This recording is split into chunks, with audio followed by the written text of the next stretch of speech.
On November 21st, 2019, Tesla unveiled the Cybertruck. During the demonstration, Franz von Holzhausen hit the truck with a sledgehammer and it didn't leave a dent or a scratch. At that point, producer Tim knew he had to have one. We took delivery on March 30th, 2024, and immediately ordered the Cybertruck Basecamp tent. Tesla installed it during the first week of May, and we took it on a camping trip immediately. In this video, I'll discuss the purchase and installation, setup, product details, our experience, and I'll answer the question of whether or not we regret spending $3,000 on a tent.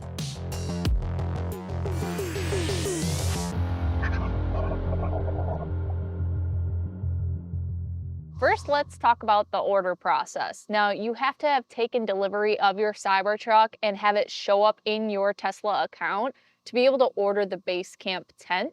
And this tent is about $3,000, so it is pricey, but it includes the installation process. So once you do order it from the website, it gets sent to one of the service centers. I live in Michigan, but I actually had the tent installed in Franklin, Tennessee, and that's the nice thing about Tesla is that you can basically pick whatever service center to be able to do this and they'll take care of it for you. But that being said, this was the first time that this particular dealership or service center had installed a tent before, and they did a great job of putting the box and the track along the bed of the vehicle. But one issue that we found is that they did not actually open up the tent to check to see if everything was all good, because we did find one thing where we started to inflate the outer frame of the tent, and this corner was jammed back in to the corner of the truck bed. And unfortunately, what we found was that there is a strap that connects the box frame of the tent to the inflatable part of the tent, and it keeps it in line with the vehicle, but it didn't match this side. It wasn't long enough. So we actually solved the problem of buying a little shoelace extender so that we could extend that strap and it wouldn't damage the inflatable part of the tent. So luckily we were able to solve the problem, but it would have been nice if the Tesla service center would have inflated it ahead of time before they gave it to us so that they could have found that problem and solved it before giving it over to us. So that is the order process. But when we first got this tent, we wanted to make sure that we unfolded it and set it up before we even got out into the wilderness, so there weren't any surprises. And that's actually when we discovered the defect on the strap on the one side, but it is also another area where we found we could do it a little bit faster and improve on the efficiency of setting it up. The first time improvement was having to do with the aero cover back there, and when you have to take that off to mount this tent, basically you have to take a screwdriver with a star bit on it and wedge your fingers under there and try to crank in there to loosen it up to take it off. And it's very harrowing because if you drop the bit from your screwdriver or if you drop the bolt in the tonneau cover area, like, you're kind of screwed because you can't fish it out really and it could damage your tonneau cover. So you have to be really careful. But we watched a YouTube video ahead of time, and one guy that assembled it himself, he actually recommended getting thumb bolts in replacement of those. We bought the thumb bolts on Amazon for about $10, and it did have less of a risk of dropping the tool and the star bit in the tonneau cover area. And although you still have to get your knuckles in there to screw it, it is easier than having to manage all those extra bits and pieces when installing that. And I'll put a link in the description below if you want to investigate those bolts on Amazon as well. Now, the second thing we did to save on time had to deal with the pump. This is a $3,000 tent, mind you, and it gets shipped with a manual hand pump, and it's huge. So not only does it take up a bunch of space, but you have to have a lot of effort in order to pump this up. Now, we first bought at the store a $25 pump that you plug in that is supposed to be used for air mattresses, but we found it's just one of those that has a fan in it that can get you up to about 1 PSI, and it wasn't enough to inflate this whole frame. So instead, we went on Amazon and found one that is a battery-powered pump that is designed for stand-up paddleboard. So not only does it have that fan element of getting you at low PSIs up to 1 PSI, but it also has that compressor in it so that it can get you from 1 to 8 PSI, and 8 PSI is what this is rated at. So that saved a lot of time and a lot of effort, which if you think about it, coming with a hand pump seems a little strange considering how archaic that is versus having a Cybertruck that has outlets back here, even if you wanted to get one that's corded and plugged in. But something more compact is much more helpful in this scenario. So I'll link that in the description below because I found that was super helpful. Now, the third and final thing that saved time had to be the fact that we knew what we were doing the second time around, so we could divide the labor and conquer and set it up much quicker. It'll take maybe just a little bit over 10 minutes once we get it down pat, but even after the second time, it was much quicker. I don't know if teardown is going to improve that much with practice. Now, folding it down and putting it all organized to be able to fold it up into the back of the bed there seems like it's very tight, and there were a couple of annoyances, especially when putting the canvas cover over the box of the tent once it's completely folded, and you really have to push down to get it secured and latched in there, and then zipping it up is very frustrating. Hopefully it gets easier, but it seems like the pinch points there are so tight along the zippers that you have to make sure those are folded out and there's not much room for it to be able to zip it up and keep it entirely intact. So I think maybe about 5 minutes or so is how long it would take to fold it down completely. All right, so we talked about the order, the installation, and the setup process of the Basecamp, but now I want to talk about what it's like to live with this. So I want to discuss what are the things that I've liked about it so far, and what are the things that I think could be improved with the Basecamp. Now, I just want to give you some context and some perspective on where I'm coming from with my experience of camping. And typically, I have done a lot of backpacking camping where I have everything in my big backpack and I'm hiking out 12 plus miles out to a campsite, staying overnight and hiking more. So it's all about lightweightness and having everything on your back, basically. So this is a different experience for me, considering this lives in between that backpacking camping experience versus an RV. So the thing I like about this situation here is that I can bring everything that I want with me, and it's more of a matter of if I'm going to be able to remember to bring things with me, because this can fit a lot. I mean, I brought my e-bikes, I brought 2 stand-up paddle boards, all of my gear for camping, a power station, all my production gear with my equipment to be able to film everything. So the Cybertruck can not only hold a lot inside the vehicle, but also do some great work in the truck bed, even when the tent is out and set up. So the first improvement that I'd like to see has to do with the setup and the teardown. Now, I understand that this is the first time that Tesla has provided a tent from the factory for their vehicle, and so there's bound to be some things that can be improved. And considering that this is such an odd-shaped vehicle, it is nice that it fits the vehicle well and it's custom for it, but there are some processes like having to remove that aero cover to be able to get in there and have the tent set up properly that are just a little bit excessive for making this a streamlined process. And the same goes for the teardown, with having to make sure that you keep it pushed down really tight, and those final processes of zipping up the canvas part to keep it contained in the back of the truck bed. I have a Rivian R1T as well, and I can buy a tent from Rivian that is more like a universal truck tent, so it sets up in like 2 minutes. And I understand that I can't use that on the Cybertruck, and that type of a tent is not as well integrated as what we see with the Basecamp with the Cybertruck. But since that takes 2 minutes and this takes 5 times that setup time, I don't think it is very competitive in the case of the Cybertruck. Now, the next improvement I'd like to see, and I already touched on this a little bit, is the hand pump. It's big, annoying, and you have to put in the work to pump up the tent, where I think that they should provide a solution of a battery-powered or a plug-in pump to be able to pump this tent up.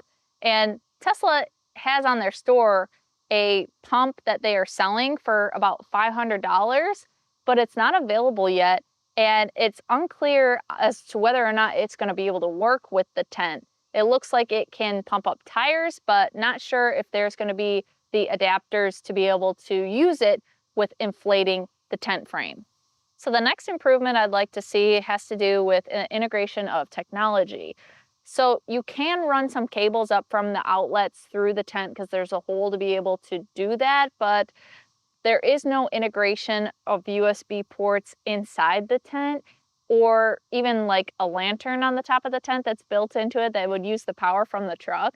And I know that previously Elon had said that there was the possibility they were going to allow even climate control to enter in and out of the tent from the vehicle itself. So something like that would be really cool. And I've seen competitively some tents come out where they have USB integration, or they have climate control, or they even have a projector that can mount and show movies while you're in there. I don't know if I need all of that, but it would be cool to have that kind of technology integrated, considering you're spending a lot of money.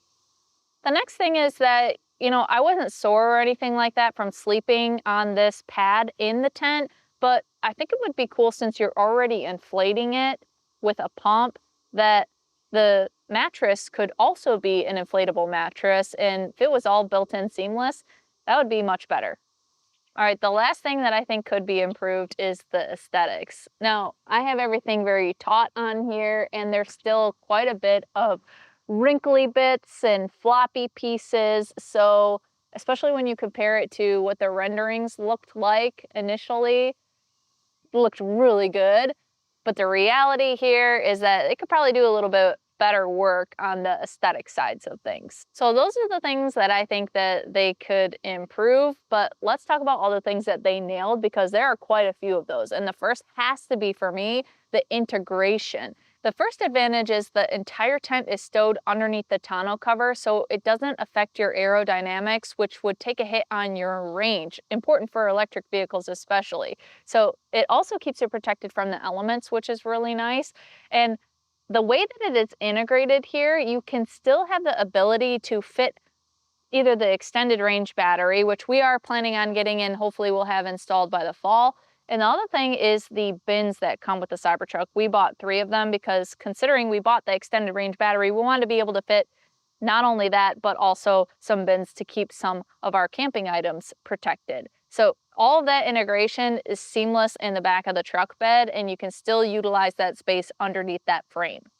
Moreover, when the tent is built, you actually still have the ability to store items underneath that tent frame for that full 8-foot length of the truck bed. So what's really great about that is, typically when I go camping, I'll put all of my things in between my rainfly and in the tent in kind of that little vestibule area, but it's still exposed to animals and the outdoors and bugs and stuff like that, whereas this is up high in the truck bed and tucked away, and it's secure, and I can actually zip that rainfly to keep it all out from the elements and inside the vehicle, which is nice and safe. The next major thing that they nailed has to be tent mode. You have to go inside the vehicle and use the screen to turn the tent mode on, but what it does is it almost instantaneously levels out the suspension so that it's even when you're laying down in the tent, and it does it really quietly. It's very impressive. The next thing it does is it allows you to be able to turn on the truck bed lights that are along the sides. And what's cool about that is at nighttime, they actually glow and diffuse through the material on the bottom of the tent, so it acts almost like a little lantern. And you can also turn on the outlets for up to 12 hours so that you can plug in devices and things like that while you're sleeping. The other 2 things it does is it opens up the tonneau cover, and it doesn't send you any alerts about it being left open, whereas when it's just not in tent mode, it constantly is reminding you if you leave your tonneau open.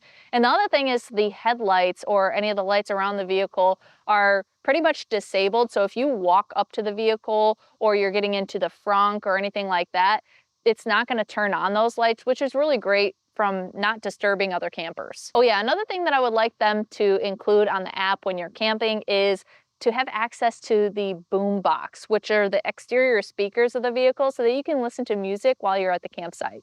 Another thing that I think they nailed here is the quality of the materials and the construction of the tent. Now, this, I haven't experienced it yet in all kinds of elements, but it seems like it's going to be robust. And I actually have some experience with the company that makes this style of inflatable frame for experiential marketing campaigns. And from my experience, they are rock solid. So I think this is going to do pretty well. Of course, I'll update you and put some information in the description below, or make another video when I get out into the elements and it is rainy outside. Another advantage is this tent's thermal properties. So if you want to be able to keep that warmth in, it does a really great job of that. But if you want to evacuate any of that heat, you can unzip some of those screens. It has screens on every single side, and it can have very great ventilation because of that. I really like the interior usability of the tent. Now, I'm almost about 6 foot, and I felt like I was pretty comfortable as far as having extra room down by my feet and up by my head. Plus, there are a lot of pockets on either side of the tent and also on the ceiling, so you can tuck away things without having it protruding into your sleeping area. That was a lot of information in a short amount of time. After another night at camp and a 2-minute morning espresso break, I'll be ready to deliver a final verdict on the Basecamp. My brain is struggling to function right now because I usually have coffee in the morning, so I need to get to that step next. And usually I go to a coffee shop every single morning, or in this case, when I go camping, I bring a big bottle of cold brew with me, but I'm gonna try something different today. I have this battery-powered portable espresso machine, so let's try that out. This is from Outin.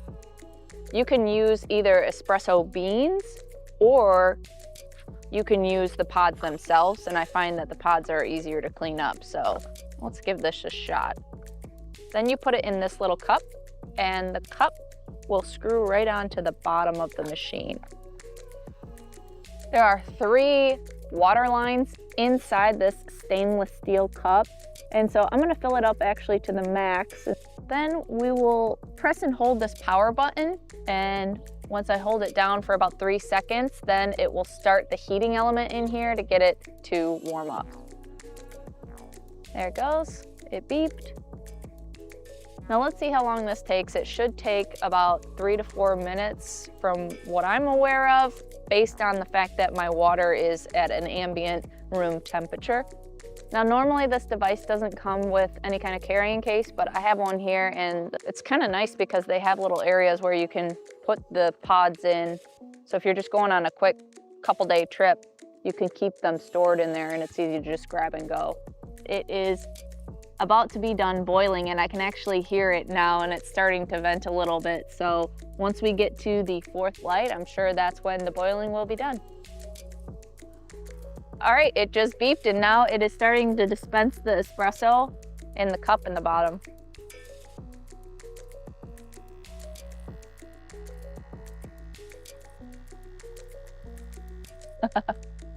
Oh my gosh, it smells so good.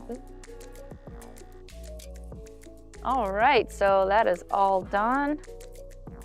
Let's try it out. Oh yeah. That's delicious. Nice cup of espresso. I know you're probably wondering, would I buy the Basecamp again now that I've experienced it? And at this stage, I'd have to say, yeah, I think I would. I think it's really cool, and I also think that it is the best solution right now for an integrated tent for an electric truck that's on the market. Is it expensive? Yeah, but with the shifting landscape and new product coming out, we'll see, maybe something better will come out within 6 months to a year, but those are also going to be expensive. There's no doubt that I'm gonna have more coverage of my experience in the Basecamp, so stay tuned and subscribe if you wanna see that. But thank you so much for watching, and until next time, drive, fly, ride. Go electric.